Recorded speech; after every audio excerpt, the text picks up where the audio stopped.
1 फरवरी 2020। अस्सलाम वालेकुम मेरे दोस्तों, सजनों और बेलियो। मैं हूँ इज़हार अहमद और वेलकम करता हूँ आपको किचन गार्डनिंग चैनल पर।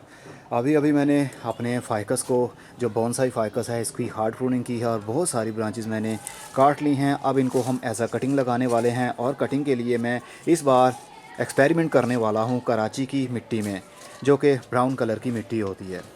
ये है कराची की मिट्टी, जो कि रेतली होती है। ये चिकनी मिट्टी नहीं होती, काफ़ी सैंडी सॉइल होती है ये। आज मैं इसको आजमाना चाहता हूँ। पहली मर्तबा मैं इसके अंदर कलमें लगाने वाला हूँ फ़ाइकस की। अब फ़ाइकस की इसके अंदर कितनी जल्दी रूटिंग शुरू होगी, अच्छी शुरू होगी या नहीं शुरू होगी, ये तो हमें पता चलेगा तब जब हम इसको लगाएंगे। पाकिस्तान कराची वाले और इंडिया में मुंबई वाले काफ़ी शिकवे भी करते हैं कि आप हमारी मिट्टी के ऊपर वीडियोस क्यों नहीं बनाते हैं। असल में हमारे पंजाब में ये वाली मिट्टी होती ही नहीं है। हमारे यहाँ तो बालू मिट्टी होती है, जो नहर के तले में से या दरिया के तले में से निकलती है। तो ये भी तले में से ही निकलती है, लेकिन वहाँ की मिट्टी चिकनी नहीं होती, रेतली मिट्टी होती है, जिसको नर्सरी वाले यूज़ करते हैं। इसके अंदर ड्रेनेज सिस्टम बहुत ही अच्छा होता है, इसके अंदर पानी खड़ा नहीं रहता। तो चलिए आज इसको आजमा कर देखते हैं। और कलमे लगाने के लिए मैं सीलिंग ट्रे का यूज़ कर रहा हूँ, जिसकी गहराई तकरीबन सेल की है 4 से 5 इंच। और इसका जो ऊपर से डाया है ये तकरीबन 1.5 इंच या 1 इंच, 1.5 इंच होगा। क्योंकि इतने सारे गमलों के अंदर मैं कलमे नहीं लगाऊंगा, मैं चाहता हूँ एक ही ट्रे हो। ये 45 होल्स वाली ट्रे है, इसके अंदर 45 कलमे एट अ टाइम हमारी लग सकती हैं। जगह भी कम, मिट्टी भी कम और कलमे ज़्यादा।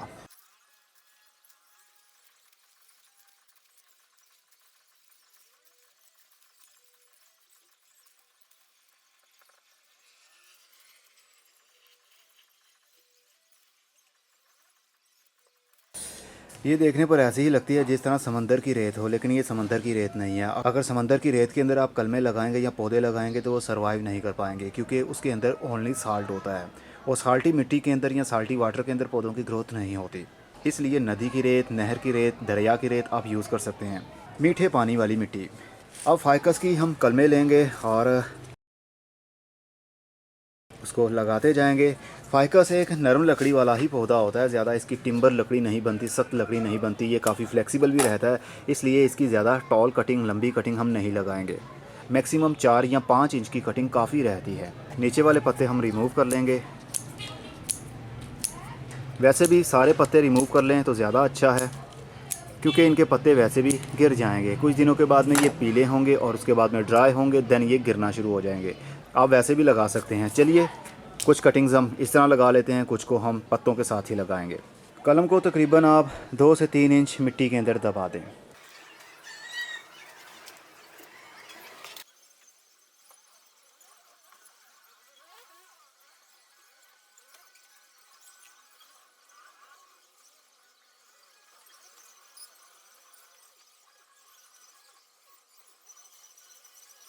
टोटल मेरे पास 27 कलमें थी, मैंने वो लगा दी हैं। अब ये होल्स बच गए हैं इनकी, जहाँ पर कोई और फाइकस के पौधे की कटिंग भी यहाँ पर लगा लेता हूँ।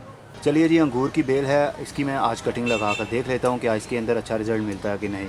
वैसे अब तो इसकी कटिंग लगाने का सीज़न चला गया है, इसकी कटिंग हमें जनवरी के शुरू में ही लगा लेनी चाहिए थी, लेकिन कोई बात नहीं, आजमा कर देखते हैं। वैसे ये ब्रांच मुझे नहीं लगता कि इसकी शुरू हो पाएगी, क्योंकि ये बिल्कुल ही ड्राई हो चुकी है, इसके अंदर बिल्कुल भी मॉइस्चर नहीं है और बहुत हल्की फुल्की है ये। लेकिन फिर भी देखते हैं। ये एक फाइकस का पौधा है जो कि थाईलैंड की वैरायटी है। ये बहुत ही खूबसूरत अंदाज से अपनी ग्रोथ को बढ़ाता है। चलिए इसको भी आज लगा कर देख लेते हैं, क्योंकि इसकी कटिंग मैंने 2-3 मरतबा लगाने की कोशिश की, लेकिन मैं कामयाब नहीं हो पाया। तो आज काफ़ी सारी कलमें हम लगा देंगे।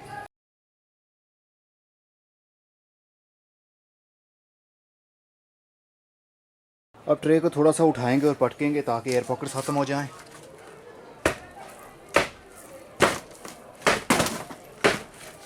वैसे इस मिट्टी का काफ़ी वेट है, क्योंकि ये पथरीली मिट्टी है, रेतली मिट्टी है। हमारे पंजाब की मिट्टी का इतना वज़न नहीं होता।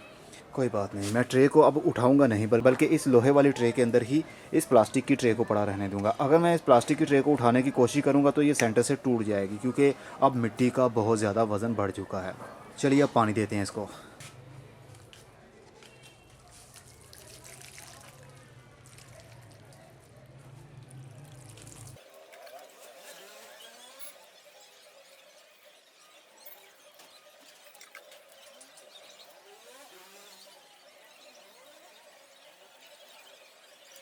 लीजिए जनाब, रेतली मिट्टी के अंदर पानी देने का सच में बहुत मज़ा आता है, क्योंकि इसके अंदर पानी जमा रहता ही नहीं है। जैसे जैसे हम पानी देते जाएंगे वो नीचे से बॉटम होल से निकलता जाएगा।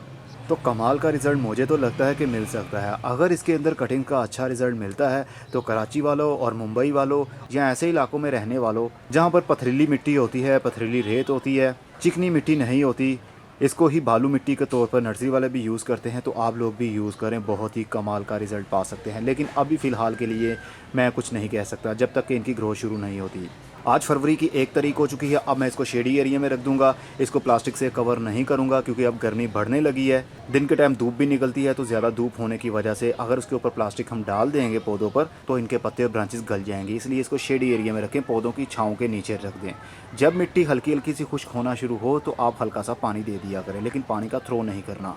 और जहाँ पर एक मरतबा इसको रख दिया आपने ट्रे को, या जिस गमले के अंदर आपने कटिंग को लगाया उसको बार बार हिलाना नहीं, आपने एक जगह पर रख दें और भूल जाएं। ना मिट्टी की गोडी करनी है, ना पानी का ऊपर से थ्रो करना है कि कलम ही अपनी जगह से हिल जाए। चलिए देखते हैं कब तक इनकी ग्रोथ शुरू होती है, तो आप मेरे साथ रहें। 37 दिन बाद हमने 1 फरवरी को फाइकस की बहुत सारी कलमें लगाई थी और आज है मार्च की 8 तारीख। तो मुझे लगता है जैसे सभी की रूटीन थोड़ी थोड़ी सी शुरू हो चुकी होगी, क्योंकि नए पत्ते ये देख सकते हैं आ रहे हैं, नई ग्रोथ भी शुरू हो गई है और उम्मीद भी है कि नीचे से रूटिंग भी शुरू हो गई होगी। चलिए इस ट्रे को बाहर निकाल लेता हूँ मैं। बीच बीच में मैं इनके ऊपर पानी का शावर कर देता था, क्योंकि ये मिट्टी जो सैंडी सॉइल है ये जल्दी ही ड्राई हो जाती है, इसलिए पाइप से हल्का सा पानी का शावर करता था मैं। लेकिन बहुत ज़्यादा पानी नहीं दिया मैंने, ना ही ट्रे के अंदर पानी ज़्यादा भरा है मैंने। अगर ज़्यादा पानी मिल जाता तो फाइकस की कलमें हमारी ख़राब हो जाती, गल जाती हैं। हमारा आइसलैंड फाइकस की तो कलमें मुझे लगता है जैसे शुरू हो चुकी हैं। ये देखिए, जितनी भी हमने कलमें लगाई थी सभी की ऊपर से ग्रोथ तो शुरू हो चुकी है। नए नए बर्ड्स भी निकल रहे हैं, नई नई टहनियाँ यहाँ से बन रही हैं। चलिए कोई एक आध कटिंग हम लेते हैं, निकाल कर देखते हैं क्या रिज़ल्ट है।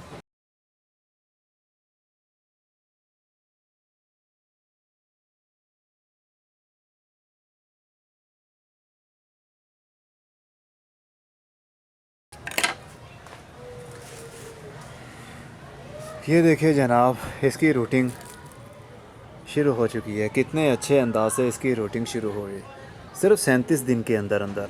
अब इस पौधे को हम अलग शिफ्ट कर सकते हैं।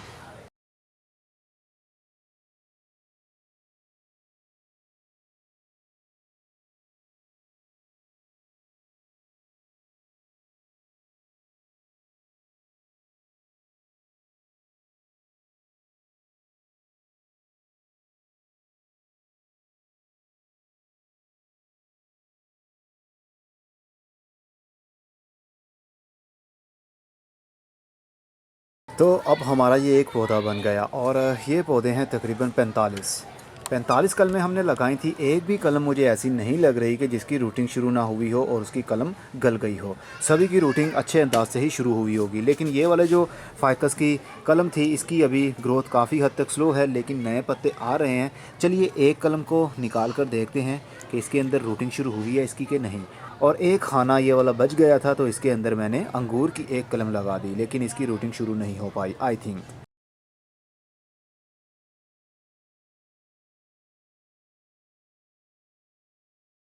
हमारी ये ब्रांच भी हमारी चल नहीं पाई है, लेकिन इसमें मिट्टी का कोई कसूर नहीं है। असल में हमने ऑफ सीज़न में इसकी कलम लगाने की कोशिश की थी।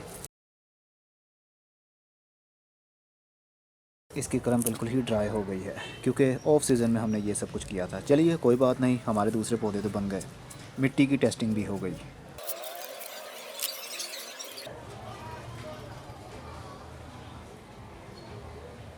इसकी अभी तक कोई भी रूटिंग शुरू नहीं हो पाई। हम इसको इसी तरह फिर से लगा देते हैं। हो सकता है कुछ लेट होती हो शुरू इसकी। कोई दूसरी निकाल कर देखते हैं, जैसे ये छोटी सी। इसकी रूटिंग शुरू तो नहीं हुई है, लेकिन ये ग्रीन ग्रीन एरिया लग रहा है, जिस तरह यहाँ से एक शूट निकल रहा हो। इसको भी हम ऐसे ही लगा देंगे अभी।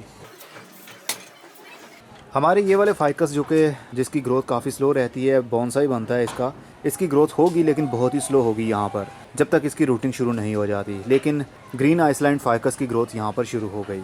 तो हमें पता चला ये जो रेत हमने यूज़ की है सैंडी सॉयल, जो कि कराची की बालू मिट्टी है, इसके अंदर फाइकस की कलम भी बहुत ही आसानी से और अच्छे अंदाज से अपनी रूटिंग शुरू कर सकती है। मिट्टी का भी पता चल गया और फाइकस की कलम लगाने का भी पता चल गया।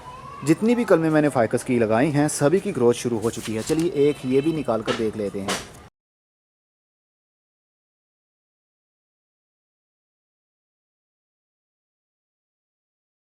ये देखिए जनाब, इसकी भी कितनी अच्छे अंदाज से रूटिंग शुरू है। चलिए इसकी मिट्टी हटा कर देखते हैं।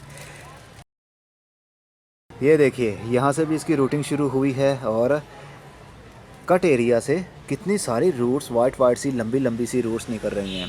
तो आप भी ये कराची वाली बालू मिट्टी, ये देखिए कुछ रूट्स टूट गई हैं, ये देखिए, क्योंकि अभी ये वाइट रूट्स हैं और ज़्यादा इनको जगह नहीं मिल रही है फैलने के लिए, इसलिए ये गहराई में ही जा रही थी।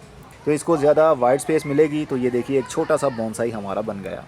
तो आप भी कलमें लगाएं, कराची की बालू मिट्टी इस्तेमाल करें। अगर आप कराची से हैं तो किसी भी नर्सरी से जो भी मिट्टी मिलेगी वो यही मिट्टी आपको देंगे। अगर आप किसी और शहर से हैं तो दराज से भी ऑनलाइन ऑर्डर कर सकते हैं। एक सेलर है जो बालू मिट्टी सेल कर रहा है, कराची से है वो, तो मैं उसका लिंक नीचे डिस्क्रिप्शन बॉक्स में डाल रहा हूँ। वहाँ से भी मैंने 3 मरतबा ये वाली बालू मिट्टी मंगवा चुका हूँ अभी तक, और ये ज़्यादा महंगी भी नहीं है। आई थिंक ये 230 की या 300 रुपये के बीच में आपको मिल जाएगी। ये 25 केजी वाला बैग होता है रेत का, मतलब बालू मिट्टी का। आप भी मंगवाएं, आप भी कलमें लगाएं। इसको सिर्फ कलमें लगाने के लिए ही रख लें। जब कोई कलम लगानी हो इसी मिट्टी के अंदर लगाएं तो बहुत ही अच्छा रिज़ल्ट आप पा सकते हैं, क्योंकि इसके अंदर पानी जमा नहीं रह पाता, स्टोर नहीं होता पानी इसके अंदर, जिसकी वजह से हमारी कलमें गलती नहीं है। जब मिट्टी के अंदर पानी जमा होगा तो आपकी कलम गल जाएगी। बस यही बेनिफिट है इस रेत का, जिसको बालू मिट्टी कहते हैं, कराची की बालू मिट्टी। अब मैं चलता हूँ, खुदा हाफिज़। ये वो वाला पौधा है जिसकी हमने कलमें काटी थी। अब ये देखिए ये पौधा भी हमारा बुशी बन गया है, क्योंकि पौधे की जितनी ज़्यादा आप कटाई करते रहेंगे वो उतना ही ज़्यादा बुशी होगा। अब नई ब्रांचेस इसकी भी आने लगी हैं। अगले 6 महीने में इसकी फिर से ज़्यादा ग्रोथ बढ़ जाएगी और इसकी दोबारा से हम कलमें इसी तरह काटेंगे और फिर से मिट्टी के अंदर लगा देंगे। इस तरह ज़रा सोचिए, हमारे पास कितने पौधे अपने घर के ही बन जाते हैं। नर्सरी से बार बार पौधे परचेज़ करने की भी ज़रूरत नहीं पड़ेगी। और इसका जो ये मेन ट्रंक है ये भी थिक होता है, मोटा होता है और ओल्ड लुक भी हमें देता है। तो एक तीर से 2 शिकार हमें करने चाहिए।